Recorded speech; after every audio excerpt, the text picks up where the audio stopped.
এটাৰ পিছত আন এটা চিন্তা এতিয়া মূৰত ধৰিছে নৰেন্দ্ৰ মোদীৰ টোপনি হেৰাইছে নৰেন্দ্ৰ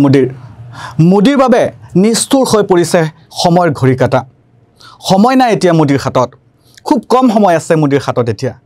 কিয়নো এতিয়া মোদীয়ে নিৰ্ণয় কৰিব লাগিব যে এই মহিলাগৰাকী আপোনালোকে চিনি পাইছে চাগে এই মহিলাগৰাকী তেওঁ বৰ্তমান ভাৰতৰ সকলোতকৈ ওপৰত চৰ্চাত থকা মহিলা এইটো এতিয়া মোদীয়ে নিৰ্ণয় কৰিব লাগিব যে এই মহিলাগৰাকীক মোদীয়ে পদত্যাগ পত্ৰ বিচাৰিবনে নে তেওঁক এৰি দিয়া যায় বা মহিলাগৰাকীক আসনত ৰখা যায় নে আসনৰ পৰা আঁতৰাই দিয়া যায় এয়া এতিয়া নিৰ্ণয় কৰিব লাগিব নৰেন্দ্ৰ মোদীয়ে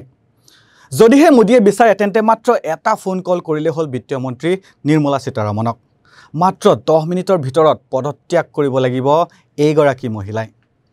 কিন্তু কোন এইগৰাকী মহিলা কিয় এই মহিলাগৰাকীক লৈ নৰেন্দ্ৰ মোদীৰ টোপনি নাই যাক লৈ বৰ্তমান দেশৰ চাৰিওফালে হুলস্থুলময় পৰিৱেশ এই মহিলাগৰাকীৰ নাম হৈছে মাধৱী পুৰিবুছ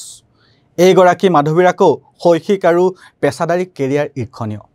জন্ম হৈছিল 1966 চনৰ মুম্বাইত অংকশাস্ত্ৰ অধ্যয়ন কৰিছিল তেওঁ ইয়াৰ পিছত তেওঁ IIMৰ আহমেদাবাদৰ পৰা MBBS পাছ কৰে 1989 চনৰ পৰা বেংকিং প্ৰতিষ্ঠানৰ সৈতে তেওঁৰ সম্পৰ্ক আৰম্ভ হয় সেই বছৰতে তেওঁ ICICI বেংকত যোগদান কৰে তেওঁ ICICI বেংকত বিভিন্ন পদত কাম কৰিছিল পিছলৈ তেওঁ 2009 চনত ICICI সিকিউৰিটিজৰ CEO হয় ICICI বেংক এৰাৰ পিছত মাধৱীয়ে সাংহাই নিউ ডেভেলপমেণ্ট বেংকত যোগদান কৰে পিছলৈ তেওঁক ব্যক্তিগত ইকুইটি প্ৰতিষ্ঠান গ্ৰেটাৰ পেচিফিক কেপিটেলৰ সিংগাপুৰ শাখা পৰিচালনাৰ দায়িত্ব দিয়া হয় তাৰ পাছত ভাৰতলৈ উভতি আহি আইডিয়া সেলুলাৰ আৰু NIIT limited non executive director হিচাপে যোগদান কৰে তাৰ পিছত মোদী চৰকাৰে মাধৱী বুছক 2022 চনৰ 1 মাৰ্চত সেবিৰ অধ্যক্ষ হিচাপে নিযুক্তি দিয়ে এতিয়া এই যে সেবি কি হয় এই সেবি হল এনেকুৱা এটা সংস্থা যিয়ে ভাৰতীয় মূলধনী বজাৰৰ কাম-কাজ নিয়ন্ত্ৰণ কৰে নিয়ন্ত্ৰক সংস্থা হিচাপে সেবিৰ উদ্দেশ্য হৈছে বিনিয়োগকাৰীৰ স্বাৰ্থ সুৰক্ষিত কৰিবলৈ ভাৰতৰ সিকিউৰিটিজ বজাৰখন নিৰীক্ষণ আৰু নিয়ন্ত্ৰণ কৰা অৰ্থাৎ ক'ব পাৰি যে আদানী আম্বানী টাটা বিৰলা আদিবোৰ যি কোম্পানী আছে সেইবোৰৰ সকলো তথ্য এই সেবিৰ হাতত এই কোম্পানীসমূহে অৰ্থাৎ আদানী হোক বা আম্বানী হোক বা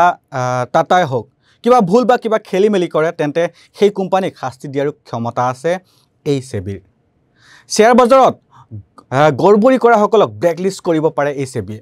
অৰ্থাৎ শ্বেয়াৰ বজাৰত বা সাধাৰণ জনতাৰ ক্ষেত্ৰত যদি কিবা খেলিমেলি কৰে তেন্তে এইগৰাকী মহিলা তথা মাধৱী বুছে যিকোনো ধৰণৰ শাস্তি প্ৰদান কৰিব পাৰে অৰ্থাৎ ক'ব লাগিব যে বহু শক্তিশালী আসনত তেওঁ বহি আছে এটা প্ৰশ্ন হ'ল মাধৱী বুছৰ সৈতে নৰেন্দ্ৰ মোদীৰ কি সম্পৰ্ক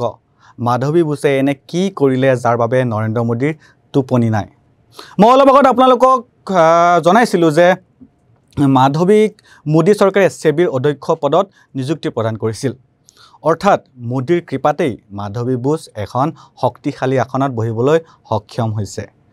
এতিয়া মোদীৰ এয়া দুৰ্ভাগ্য নে আন কিবা নাজানো কিয়নো মাধৱী বুছ এতিয়া আদানীৰ কেলেংকাৰীত জড়িত বুলি চৰ্চা চলিছে আৰু নৰেন্দ্ৰ মোদী আৰু আদানীৰ মাজৰ সম্পৰ্কৰ কথাটো আপোনালোকে সকলোৱে নিশ্চয় জানেই নহয় জানো মই একদম সাধাৰণ ভাষা আপোনালোকক জনাওঁ যে 2023 চনৰ 24 জানুৱাৰী আছিল আমেৰিকাৰ এটা কোম্পানী হিডেনবাৰ্গ নামৰ এটা কোম্পানী এই কোম্পানীটোৱে আদানী অৰ্থাৎ গৌতম আদানীৰ ওপৰত এক গম্ভীৰ আৰোপ লগাইছে যে এই যি আদানী গ্ৰুপ আছে সেই গ্ৰুপে বহু টকাৰ দুৰ্নীতি কৰে শ্বেয়াৰ মাৰ্কেটত এটা ডাঙৰ আৰোপ লগোৱা হৈছিল সেই সময়ত এই খবৰ যেতিয়া চাৰিওফালে ভাহি গ'ল তাৰ পিছত সকলো দিশে হুলস্থুলীয়া পৰিৱেশৰ সৃষ্টি হৈছিল আনকি ৰাহুল গান্ধীয়ে সেই সময়ত ইয়াৰ বিৰুদ্ধে মাত মাতিছিল মমতা বেনাৰ্জীৰ সংসদসকলেও ইয়াৰ বিৰুদ্ধে মাত মাতা দেখা গৈছিল কথা এনেকুৱা পৰ্যন্ত পাইছিলগৈ যে মোদী আৰু আদানী দুয়ো ভাই আৰু দুয়ো মিলি মাখন খাইছে বুলিও কথা ওলাইছিল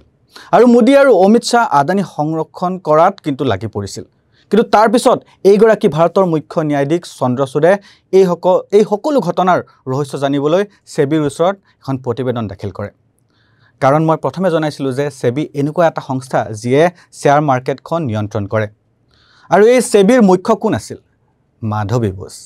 গতিকে তেওঁক বিষয়টোৰ ওপৰত গৱেষণা কৰিবলৈ নিৰ্দেশ দিয়া হ'ল যে এই যি আদানী এই আদানীৰ মৰিচাছত যিসমূহ বেনামী কোম্পানীৰ আৰোপ লাগিছে সেইসমূহ কোম্পানীৰ পৰা সঁচাই ধন আহিছিল নেকি তাৰপিছত তেওঁ গৱেষণা আৰম্ভ কৰিলে আদানীৰ ওপৰত এনেকৈ বহুদিন বাগৰি গ'ল সৰ্বোচ্চ ন্যায়ালয়ে বাৰে বাৰে তেওঁক তথ্য দাখিল কৰিবলৈ অনুৰোধ জনালে কিন্তু কি হ'ব তেওঁ সময়ৰ ওপৰত সময় বিচাৰি গ'ল কিন্তু কোনো ধৰণৰ তথ্য পোহৰলৈ আনিবলৈ সক্ষম নহ'ল মাধৱী বুছ অৱশেষত হেয়াই হ'ল ক্লিন চিট দিয়া হ'ল গৌতম আদানী কিন্তু শনিবাৰে এই বিষয়ক লৈ আকৌ এক নতুন বিস্ফোৰণ ঘটিল হিডেনবাৰ্গ নামৰ ৰিচাৰ্চৰ দ্বাৰা হিডেনবাৰ্গৰ ৰিচাৰ্চে কয় যে আচলতে পৰ্যবেক্ষণে সম্পূৰ্ণৰূপে হোৱা নাছিল কাৰণ এই অংকত আছিল মহাজংক শনিবাৰে হিডেনবাৰ্গৰ প্ৰতিবেদনত তীব্ৰভাৱে প্ৰকাশ পাইছে যে সৰিয়হৰ দলিতে ভূত আছে যাৰ ওপৰত তদন্তৰ দায়িত্ব দিয়া হৈছে আদানী গোষ্ঠীৰ সৈতে তেওঁৰ ভিতৰি গভীৰ সম্পৰ্ক আছে তেনে নহয় ব্যৱসায়িক স্বাৰ্থতো জড়িত হৈ আছে মাধৱী হিডেনবাৰ্গে কয় যে তেওঁলোকৰ প্ৰতিবেদন প্ৰকাশৰ 18 মাহ পাৰ হৈ গ'ল তথাপিও আচৰিত ধৰণে আদানীৰ অবৈধ আচৰণ আৰু মৰিচাছ আৰু বিদেশৰ অন্যান্য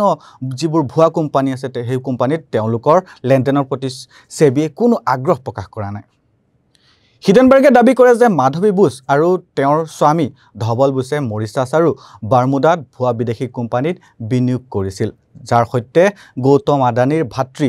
বিনোদ আদানী প্ৰত্যক্ষভাৱে জড়িত আছিল আৰু এইবোৰক লৈ পৰ্যবেক্ষণ কৰি তথ্য গোটাবলৈ নিৰ্দেশ দিছিল মাধৱী বুছক কিন্তু তেওঁ কৰিব কেনেকৈ অৰ্থাৎ উদাহৰণ হিচাপে যদি ক'বলৈ যাওঁ এগৰাকী আৰক্ষীক চোৰৰ সন্ধান কৰিবলৈ দিয়া হয় আৰু শেষত গম পোৱা যায় যে আৰক্ষীজনো চোৰৰ সৈতে মিলি ভগত এতিয়া হিডেনবাৰ্গ আছে হিডেনবাৰ্গৰ প্ৰতিবেদনক আহিলা হিচাপে ব্যৱহাৰ কৰি বিৰোধীও দেওবাৰৰ পৰা মোদী চৰকাৰৰ বিৰুদ্ধে নামিবলৈ প্ৰস্তুত আৰম্ভ কৰি দিছে আৰু ইয়াৰ লগে লগে মই মৃন্ময় বাতৰিৰ পৰা বিদায় লৈছোঁ চাই থাকিব নৰ্থ ইষ্ট নাও ধন্যবাদ